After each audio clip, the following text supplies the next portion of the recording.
Bismillah. Innal hamdalillah nahmaduhu wa nasta'inuhu wa nastaghfiruh wa na'udzu billahi min shururi anfusina wa min sayyiati a'malina may yahdihillahu fala mudhillalah wa may yudlil fala hadiyalah wa asyhadu an la ilaha illallah wahdahu la syarikalah wa asyhadu anna Muhammadan abduhu wa rasuluh. Ya ayyuhalladzina amanu taqullaha haqqa tuqatih wa la tamutunna illa wa antum muslimun. Ya ayyuhan nasu taqu rabbakumul ladzi khalaqakum min nafsin wahidah wa khalaqa minha zawjaha wa batha minhuma rijalan katsiran wa nisaa'a wattaqullaha alladzi tasaaluna bihi wal arham innallaha kana 'alaikum raqiba. Ya ayyuhalladzina amanu taqullaha wa qulu qawlan sadida yuslih lakum a'malakum wa yaghfir lakum dunubakum wa may yuti'illaha wa rasulahu faqad faza fawzan 'azima. Amma ba'd, fa inna asdaqal hadits kitabullah wa khairal huda hadi Muhammadin sallallahu alaihi wa ala alihi wasallam wa syarrul umur muhdatsatuha fa inna kulla muhdatsatin bid'ah wa kulla bid'atin dhalalah wa kulla dhalalatin finnar. Iyadan billahi minan nar. Jamaah sidang Jumat Masjid Imam Muqbil Al-Wadi'i di Darmasraya, Sumatera Barat,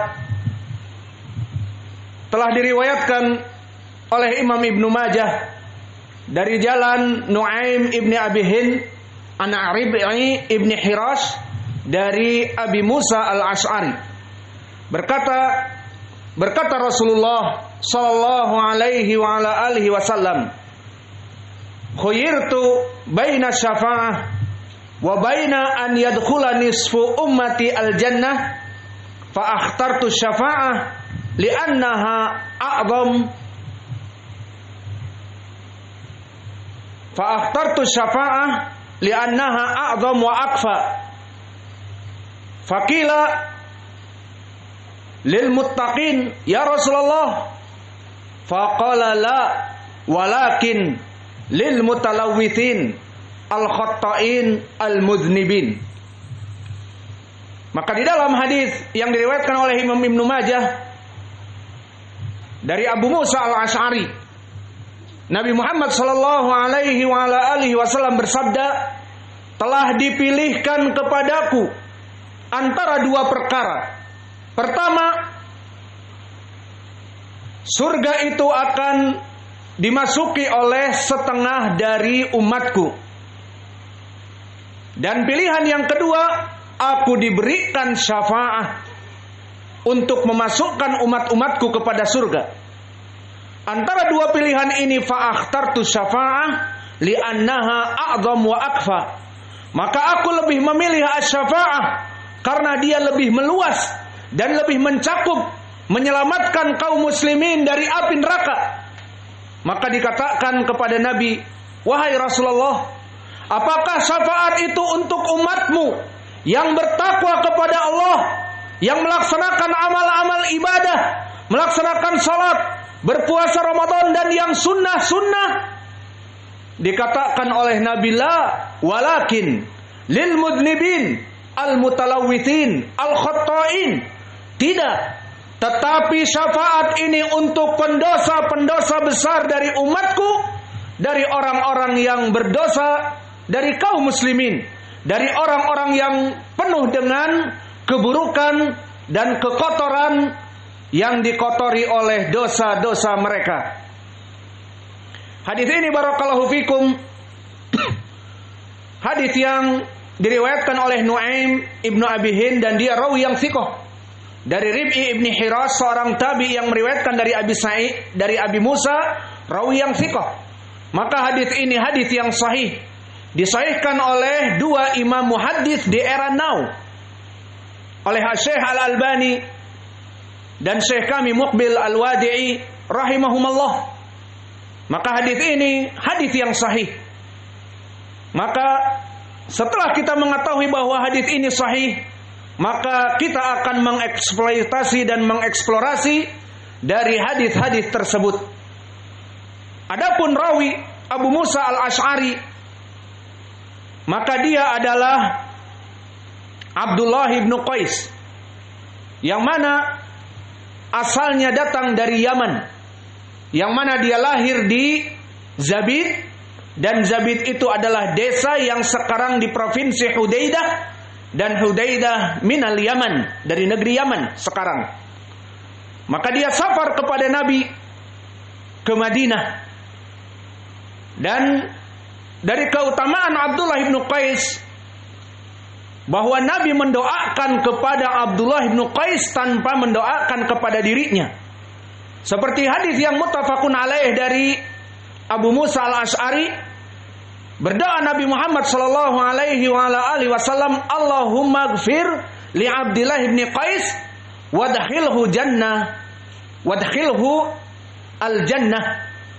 Bahwa Nabi mendoakan, wahai Allah, ampunilah untuk Abdullah bin Qais dan masukkan dia kepada al-manzil al-mukarram, kepada surga yang mulia.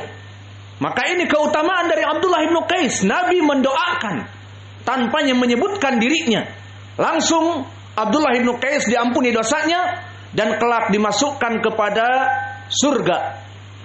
Dan dari keutamaan Abdullah bin Qais, di mana dia adalah seorang sahabi yang paling bagus suaranya dalam membaca Al-Quran. Maka seperti hadis yang muttafaqun alaih dari Abdullah bin Qais ataupun Abu Musa al-Asy'ari itu sendiri, berkata Nabi kepadanya, laqad utita mizmaran min mazamir ali Daud. Maka wahai Abdullah bin Qais, wahai Abu Musa, engkau telah diberikan pita tali suara yang indah, mengeluarkan suara-suara yang indah, seperti diberikan tali-tali suara kepada, pita-pita suara kepada keluarga Daud alaihi salam. Maka ini menjadi pendalilan bahwa Abu Musa al-Asy'ari dari seorang sahabat yang paling bagus suaranya. Dan bahkan diriwayatkan oleh Abu Musa juga, diriwayatkan oleh Imam Al-Bukhari, berkata Nabi kita, araftu manazil haula lama haula yaqra'una al-Qur'an wa yusalluna bil-lail fi buyutihim walau kana fin nahar la a'rif manazilahum bihusni qur'anihim bihusni qira'atihim. Maka di dalam hadis yang agung ini pun pujian Nabi bukan hanya kepada Abu Musa saja, tetapi kepada seluruh kabilah al-Asy'ariyun, al-Yamaniyun. Dan di sini pujian yang diberikan kepada seluruh kelompok al-Asy'ariyun, al-Yamaniyun, penduduk Yaman. Maka disebutkan, aku mengetahui rumah-rumah kelompok al-Asy'ariyun dari kerabat Abu Musa al-Asy'ari di malam hari, di saat mereka bangun salat malam dan membaca qiraah dari Al-Quran yang sangat indah. Maka di sana rumah Abu Musa, di sana kerabat Abu Musa, di sana dan di sana diketahui oleh Nabi dari suara-suara mereka yang indah melaksanakan salat malam. Walau kan la a'rifu manazilahum fin nahar, meskipun aku tidak mengetahui rumah-rumah mereka di siang hari, namun di malam hari bisa diketahui oleh Nabi dari suara indah mereka. Maka inilah keutamaan dari Abu Musa al-Asy'ari. Maka hadis ini hadis yang sahih dari Abu Musa al-Asy'ari dan telah datang dari sahabat yang lain, dikeluarkan oleh Imam Ahmad dari Abdullah bin Umar dari jalan an rajulin an ibni Umar. Maka sanadnya dhaif dikarenakan ada rajul yang mubham. Dan demikian datang dari Auf ibnu Malik al-Asja'i, yang mana di sanadnya dari Qatadah, dari Abil Malih, dari Auf ibnu Malik al-Asja'i, dan Qatadah mudallis, meriwayatkan dengan an-anah. maka hadis ini datang dari Abu Musa dengan sanad yang sahih dan datang dari Ibnu Umar serta Abu Malik Al-Asja'i yang keduanya sanadnya dhaif. Maka dari tiga jalan ini jelas saling menguatkan, maka hadis ini adalah hadis yang sahih. Adapun lafaz di dalam hadis disebutkan khuyirtu baina syafa'ah wa baina an yadkhula nisfu ummati al-jannah. Aku dipilihkan oleh dua perkara. Maka di riwayat Imam Ahmad yang datang dari Abu Malik Al-Asja'i, atani atun minas sama. Ada kisah sebelumnya, telah datang kepadaku malaikat dari langit, kemudian memilihkanku dua perkara. Adapun di hadis yang kita baca sekarang dari Abi Musa, langsung aku dipilihkan dua perkara. Maknanya yang memilihkan adalah malaikat Jibril datang kepada Nabi Muhammad, pilih dua perkara. Allah memasukkan setengah umatmu kepada surga. Itu yang pertama. Setengah umat. Berapa kaum muslimin? Dari mulai semenjak Nabi 1442 Hijriah yang dahulu, di awal Hijriah dahulu, sekarang 1442 Hijriah, sampai the doomsday, the end of the world, hari kiamat kelak. Maka akan berapa miliar kaum muslimin ataupun billion. Maka dijanjikan oleh Allah, pilih setengah dari umatmu masuk kepada surga. Pilihan yang kedua, kamu diberikan syafa'ah. Yang mana dengan syafa'ah itu meminta kepada Allah untuk dikeluarkan para pendosa dari api neraka. Maka fa'akhtartu syafa'ah li'annaha a'dhamu wa akbar. Maka aku memilih syafa'ah dikarenakan itu akan lebih memasukkan umat-umatku kepada surga dengan banyak. Maka lafaz ini ya ibadallah menjadi pendalilan bahwa Nabi Muhammad sangat cinta kepada umatnya, kepada pengikutnya, kepada kita ahlu sunnah as-salafiyah yang masuk kepada firqah an-najiyah yang selamat. Maka di antara kita banyak yang mempunyai dosa-dosa yang besar dan belum taubat atasnya, dan Allah menginginkan untuk diadab di api neraka. Maka mereka semuanya di dalam hadis ini akan diselamatkan dari api neraka dikarenakan syafaat Nabi Muhammad. Maka di dalam hadis ini disebutkan fa'akhtartu syafa'ah. Aku memilih syafa'ah dengan tujuan apa? Bukan hanya setengah dari umatku yang masuk kepada surga, setengah lagi kemana? Masa kepada api neraka? Dan Nabi membiarkannya? Tidak, never ever, kalla, hasya wa kalla. Tetapi Nabi memilih as-syafa'ah agar memasukkan mereka orang-orang yang ada di api neraka dari kaum muslimin yang mempunyai dosa-dosa yang besar yang belum taubat atasnya. Maka inilah pilihan Nabi karena cintanya kepada umatnya. Dan lebih dramatisir lagi di dalam hadis yang menjelaskan perkara ini, hadis yang panjang dari Anas bin Malik tentang pemberian syafa'ah yang bersifat uzma umum dan bersifat khusus kepada umatnya. Diriwayatkan oleh Anas bin Malik muttafaqun alaih, di mana datang ahlul Basrah kepada Anas dan mengatakan, haula min Basrah ya Abu Hamzah. Mereka, wahai Abu Hamzah, Anas bin Malik datang dari Basrah, dari Irak ke Madinah untuk menanyakan hadis asy-syafa'ah yang agung. Maka dikatakan oleh Anas dengan hadis yang panjang, kami ringkas, di saat diturunkan mentari di mahsyar bimiqdari mil, hanya 1 mil saja, semua manusia dalam keadaan kepanasan dan berkeringat, seperti di dalam hadis Miqdad ibn al-Aswad yang diriwayatkan oleh Imam Muslim, tudna syamsu ala ru'usil khalaik bimiqdari mil, matahari diturunkan hanya 1 mil saja, fayakununan nas ala miqdari a'malihim fil ardh, faminhum man yakunu ala rukbatayhi, faminhum ala haqawai, faminhum man yuljimuhul ardh iljaman. Maka di antara mereka ada yang keringatnya sampai kepada betis-betisnya, kepada mata kakinya, bahkan kepada pinggangnya, Bahkan keringatnya sampai kepada mulut dan telinga dan mereka berenang-renang dari keringatnya. Di saat perkara yang dahsyat di mahsyar, maka mereka menunggu perhitungan dari Allah. Maka sebagian dari kaum muslimin mengatakan sesama mereka, sampai kapan perkara seperti ini? Kita dalam keadaan kepayahan. Bagaimana kalau kita meminta para nabi untuk memberikan syafaat kepada kita? Akhirnya mereka datang kepada Nuh. Dan Nuh diminta syafaat yang agung seperti ini, berkata, nafsi, nafsi, idhabu ila ghairi, idhabu ila Ibrahim. Dalam permasalahan seperti ini, lastulaha, aku tidak ahlinya. Pergi dariku, pergilah kepada Ibrahim. Dan digelari Nuh sebagai awalur rasul. Pergi kepada Ibrahim Khalilur Rahman, orang yang dicintai oleh Allah. Maka datang kepada Ibrahim bergerombol kaum muslimin meminta syafaat.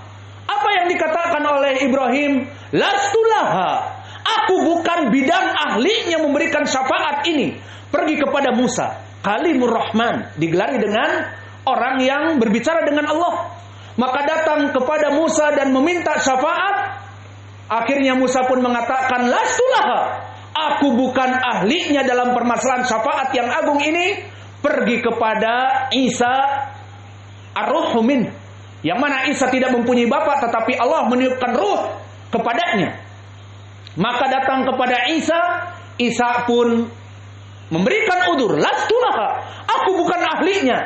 Idhabu ila Muhammad, maka pergilah kalian kepada Muhammad. Maka mereka datang kepada Muhammad sallallahu alaihi wasallam, nabi kita yang kita bangga kepadanya dan dia mencintai kita.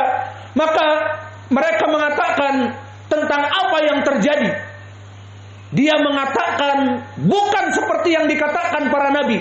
Para nabi mengatakan lastulaha, kita bukan ahlinya. Adapun Nabi Muhammad mengatakan ana laha, adapun aku mampu memberikan kalian syafaat dan semua kaum muslimin. Maka akhirnya diberikanlah syafaat kepada seluruh manusia dengan dimulai dibuka penghisaban. Itu yang seluruh manusia inginkan di mahsyar, agar cepat mereka masuk surga atau yang kufar masuk api neraka dan selesai. Maka pertama Nabi menyetujui syafaat. Apa yang dipikirkan oleh Nabi? Maka Nabi mengatakan, ya Rabb ummati, ya Rabb ummati. Di saat dia mengetahui kaum muslimin banyak dari pendosa-pendosa yang besar yang berhak untuk dimasukkan kepada api neraka, maka kaum muslimin digambarkan menggelegak di api neraka. Di dalam hadis ini kemudian Nabi Muhammad kharra sajidan. Nabi Muhammad sujud dalam keadaan panjang dan lama. Dan diilhamkan kepadanya al-mahamid, pujian-pujian kepada Allah di saat sujud. Maka Allah mengatakan, ya Muhammad, irfa razak, sal tu'ta, wasfa tushaffa. Maka wahai Muhammad, bangunlah dari sujudmu, angkat kepalamu, mintalah apa yang engkau inginkan, berikanlah syafaat dari apa yang kamu inginkan, aku akan mengabulkannya, kata Allah. Maka dia mengatakan, ummati, ummati, maka umatku ya Allah bergelimpangan di api neraka terpanggang. Maka kata Allah Jalla wa'ala di hadis ini, isfa tusaffa, man kana fi qalbihi mithqala sa'irin min iman fayukhrajun. Maka syafaatmu aku terima. Keluarkan wahai malaikat penduduk api neraka, keluarkan kaum muslimin yang mempunyai di hatinya sebiji gandum. Kemudian dikeluarkan. Dan Nabi melihat masih terpanggang dari kaum muslimin. Disebutkan sampai 3 kali Nabi melaksanakan permintaan syafaat dan dikeluarkan yang kedua kali dengan jumlah yang besar. Dan masih banyak yang terpanggang di api neraka. Nabi sujud kembali dan dikeluarkan dengan jumlah yang besar. Kemudian disebutkan di hadis dari Anas dan juga dari Abi Sa'id Al-Khudri, mengiyakan hadis ini, menguatkan hadis ini dari Anas, disebutkan oleh Abu Sa'id, adapun yang keempat, maka Nabi meminta kepada Allah yang keempat kali, maka kharra sajidan, Nabi sujud dalam keadaan lebih lama. Kemudian setelah itu dikatakan irfa' ra'sak sal tu'tah wasfa'tu syafa', angkat kepalamu wahai Muhammad, mintalah apa yang kamu inginkan, berikanlah syafaat kepada umatmu. Maka di akhir Nabi tidak mengucapkan ummati, ummati, mereka terpanggang di api neraka ya Rabb, tidak, tetapi ya Rabb a'dhinli, izinkan kepadaku untuk mengeluarkan mereka kaum muslimin yang dulu menyembahmu, yang dulu mengatakan tauhid la ilaha illallah, namun mereka terpanggang di api neraka karena dosa-dosa besar mereka yang tidak taubat atasnya, dan kamu memanggangnya di api neraka. Akhriju kullahum, keluarkan mereka semuanya ya Allah. Ini izin Nabi kepada Allah. Dikatakan oleh Allah, ama hada, adapun perkara itu layaqa, tidak bisa terjadi illa kecuali, maka asalnya perkara itu tidak diizinkan oleh Allah mengeluarkan semua kaum muslimin pendosa-pendosa besar, kaum muslimin yang berzina, kaum muslimin yang minum khamr, kaum muslimin yang makan riba dan sebagainya dan belum dosa atasnya, itu bukan izin Muhammad. Namun kata Allah, walakin, akan tetapi diizinkan dengan sumpah Allah, wa izzati wa kibriyai wa azamati la ukhrijannahum kulluhum ajma'un. Maka demi Allah bersumpah atas dirinya, demi keagunganku dan demi kesombonganku dan demi kekuasaanku yang tidak ada tandingannya, aku izinkan seluruh kaum muslimin, dari kaum muslimin yang mengikuti agama Nabi Muhammad, yang mempunyai dosa-dosa yang besar, aku keluarkan semuanya. Maka di dalam hadis ini disebutkan bahwa Allah bersumpah atas kesombongannya dan kekuatannya, bahwa dia berhak, tidak ada yang melarang untuk mengadab kaum muslimin yang berdosa besar, melaksanakan sholat tetapi berdosa besar dan tidak taubat atasnya. Allah berhak menghancurkan mereka. Namun diminta oleh Nabi syafaat yang keempat, mengeluarkan mereka semua, maka disebutkan oleh Allah tidak bisa. Namun akhirnya dia bersumpah dengan kekuasaanku yang luas, dengan kesombonganku untuk menghancurkan mereka. Namun rahmahnya kepada Nabi Muhammad dan rahmahnya kepada kita kaum muslimin, maka Allah keluarkan semuanya. Dan itulah yang diinginkan oleh Nabi kita di dalam hadis ini. Khuyirtu baina syafa'ah wa baina an yadkhula nisfu ummati ilal jannah fa akhtartu as-syafa'ah li'annaha a'dam wa akfa. Aku memilih syafa'ah daripada setengah kaum muslimin masuk kepada surga, karena dengan meminta syafaat aku bisa mengeluarkan mereka penduduk neraka dari kaum muslimin, para pendosa selamat dari neraka, semuanya masuk kepada surga. Astagfirullah wa atubu ilaih.